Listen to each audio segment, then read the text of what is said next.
19 जून 1973 को एक ऐसी मूवी रिलीज हुई जिसने हॉरर मूवी जॉनरे को हमेशा के लिए बदल कर रख दिया। इस मूवी ने हॉरर मूवीज के फैंस को कुछ ऐसी चीजें बताई कि आज भी इस मूवी को सिनेमा के इतिहास की सबसे डरावनी मूवी माना जाता है। इस मूवी का नाम है द एग्जॉर्सिस्ट। आप में से बहुत से लोगों ने ये मूवी देखी होगी। हम आपको बताना चाहते हैं कि ये मूवी कोई काल्पनिक नहीं बल्कि एक सत्य घटना पर आधारित है। इस मूवी की असली कहानी सुनकर आप दंग रह जाएंगे, तो इस वीडियो को एंड तक जरूर देखें। द एग्जॉर्सिस्ट मूवी में दिखाया गया है कि एग्जॉर्सिज्म की पूरी प्रक्रिया एक 13 साल की लड़की के ऊपर की गई थी, जिसके शरीर पर एक शैतान ने कब्जा कर लिया था। पर असलियत इससे थोड़ी अलग है।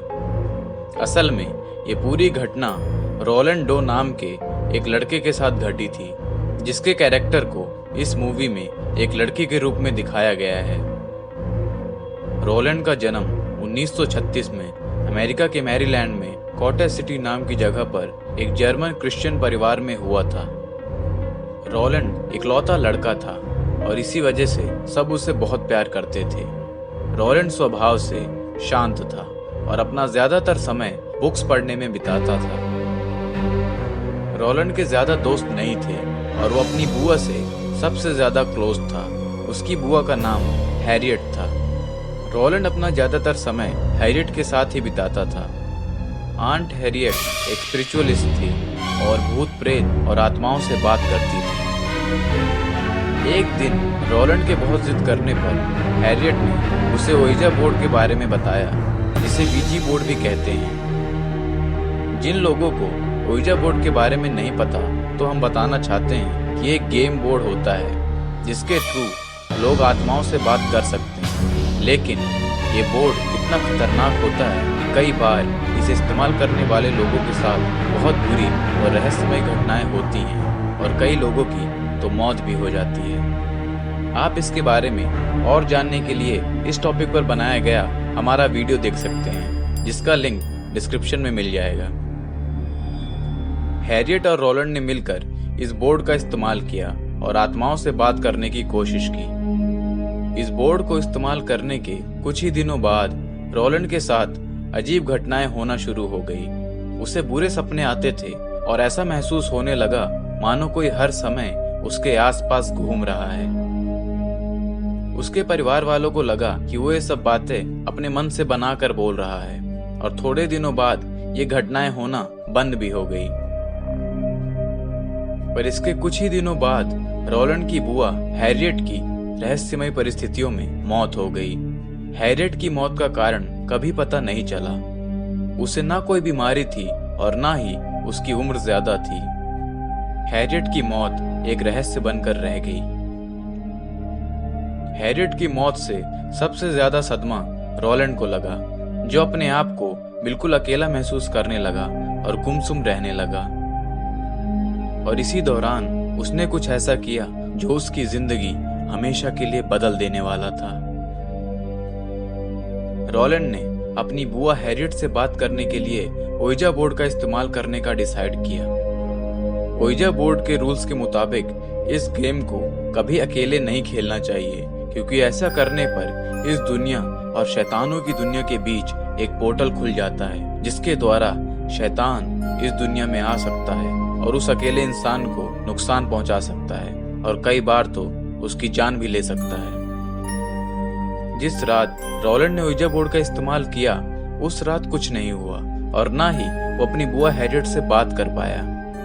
पर उस रात के बाद से ही रोलैंड के साथ और उस घर में बहुत ही वियर्ड और खतरनाक चीजें होने लगी। उस घर में एक अजीब सी आवाज सुनाई देने लगी। ऐसा लगता था मानो कोई लकड़ी को मोड़ रहा है और तोड़ने की कोशिश कर रहा है। थोड़े दिनों बाद हर रात पानी के टपकने की आवाज सुनाई देने लगी। रोलैंड के घर वालों को लगा कि ये शायद किसी नल के लीक होने के कारण हो रहा है, पर प्लम्बर द्वारा पूरा घर चेक करवाने पर भी किसी भी जगह लीकेज नहीं मिली। दिन ब दिन ये अजीब घटनाएं और बढ़ती जा रही थी।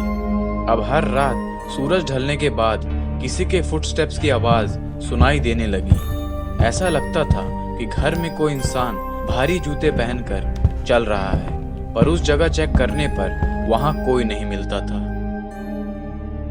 घर की चीजें और फर्नीचर अपने आप एक जगह से दूसरी जगह मूव हो जाते थे और कई चीजें हवा में तैरती हुई मिलती थी और पास जाने पर गिरकर टूट जाती थी।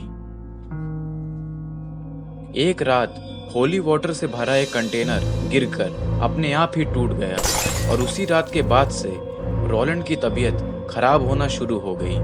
उसे बहुत तेज फीवर रहने लगा।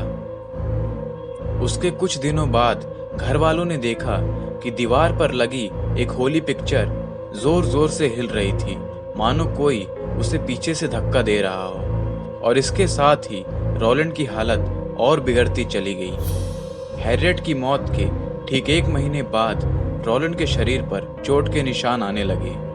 ऐसा लग रहा था कि कोई रोलैंड को मार रहा हो और उसकी चोटें बढ़ती चली गई और उसके जख्म गहरे होते गए। तब उसकी फैमिली उसे स्पेशलिस्ट डॉक्टर के पास ले गई, पर वो डॉक्टर्स भी कुछ पता नहीं कर पाए और रोलैंड की सारी टेस्ट रिपोर्ट्स बिल्कुल नॉर्मल आई। तब रोलैंड को पास के चर्च में फादर श्लूस के पास ले जाया गया और उन्होंने रोलैंड को एक रात के लिए ऑब्जर्वेशन में रखने का डिसाइड किया।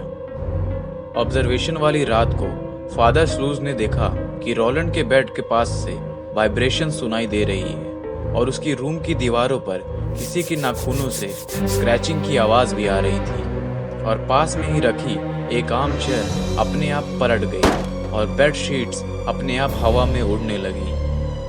फादर श्लूस को पता चल चुका था कि रोलैंड के शरीर पर किसी बहुत ताकतवर शैतान का कब्जा था और उन्होंने रोलैंड को फादर एडवर्ड के यहाँ रेफर कर दिया। फादर एडवर्ड एक रोमन कैथोलिक प्रीस्ट थे। जब फादर एडवर्ड ने रोलैंड पर एक्सोर्सिज्म की प्रक्रिया शुरू करने की कोशिश की, तब रोलैंड ने उनको बहुत चोट पहुंचाई और उनको हॉस्पिटल में एडमिट होना पड़ा। उनके घाव इतने ज्यादा थे कि उन पर कई स्टिचेस लगाने पड़े। तब उन्होंने रोलैंड को वापस घर भेज दिया। रोलैंड की हालत और बिगड़ती देखकर उसके कजन ने अपने एक प्रोफेसर फादर रेमंड को कॉल किया और फादर रेमंड ने फादर विलियम को कांटेक्ट किया। दोनों प्रीस्ट जब रोलैंड को देखने पहुंचे, तब उन्होंने देखा कि उनकी आंखों के सामने ही फर्नीचर वायलेंटली इधर उधर मूव कर रहा था। जब वो रोलैंड के सामने पहुंचे और कोई होली वर्ड्स बोलने की कोशिश करने लगे, तब रोलैंड उन होली शब्दों से दूर भागने की कोशिश करने लगता था।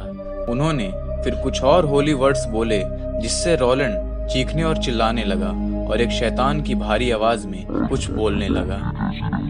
उसके शरीर पर नए जख्मों के निशान दिखाई देने लगे।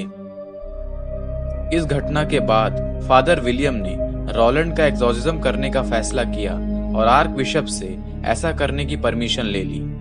आर्क बिशप ने परमिशन देते वक्त फादर विलियम को इस बात का ध्यान रखने को कहा कि ये सारी प्रक्रिया सीक्रेट रखी जाए और फादर विलियम ने फादर रेमंड को एक डायरी मेंटेन करने को कहा, जिसमें वो एक्सोर्सिज्म के दौरान होने वाली सब घटनाओं को नोट कर रहे थे।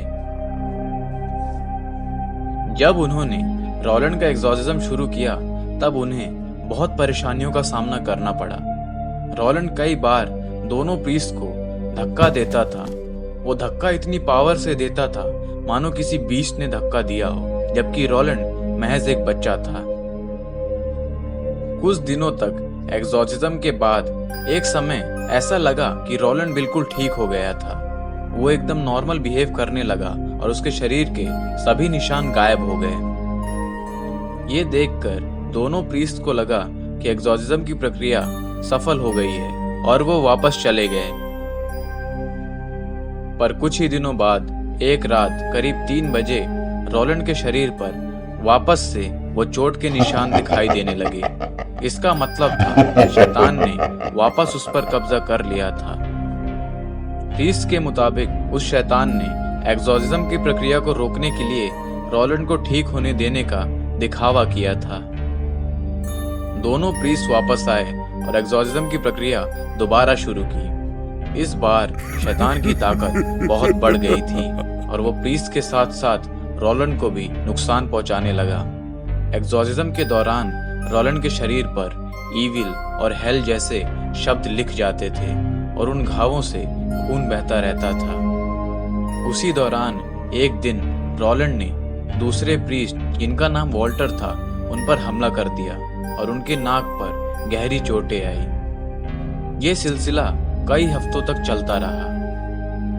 जब रोलैंड की हालत में ज्यादा सुधार नहीं हुआ तब प्रीस्ट ने बैप्टिज्म नाम की एक प्रक्रिया से रोलैंड के शरीर में एक होली स्पिरिट डाल दी। प्रीस्ट का कहना था कि वो डेविल को रोलैंड के शरीर से बाहर तो नहीं निकाल पा रहे, पर होली स्पिरिट के प्रवेश से रोलैंड ठीक हो सकता है।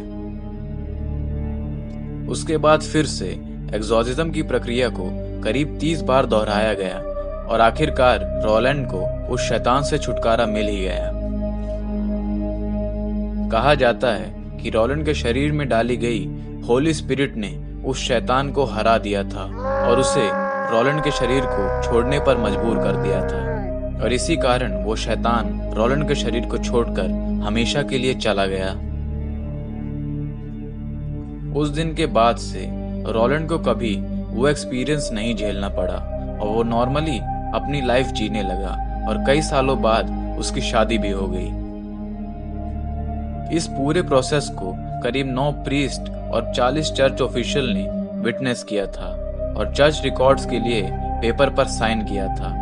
इस पूरी घटना को सीक्रेट रखा गया ताकि रोलैंड एक नॉर्मल लाइफ जी सके, और रिकॉर्ड्स भी दूसरे नाम से बनाए गए ताकि रोलैंड की आइडेंटिटी सेफ रखी जा सके। तो ये थी द एग्जॉर्सिस्ट की सच्ची कहानी। इतने सालों में ऐसे कई लोग आए हैं जिन्होंने इस प्रक्रिया को झूठ बताया और कहा कि रोलैंड ये सब पब्लिसिटी के लिए कर रहा था, पर प्रीस्ट की बातें और रोलैंड के जख्म एक अलग ही कहानी बयां करते हैं। आपको क्या लगता है कि क्या रोलैंड सच में पोजेस था या फिर उसने ये सब पब्लिसिटी के लिए किया था? आप अपने व्यूज नीचे कमेंट्स में जरूर बताइए। ऐसे और वीडियोस के लिए इस चैनल को सब्सक्राइब भी कर लीजिए। धन्यवाद।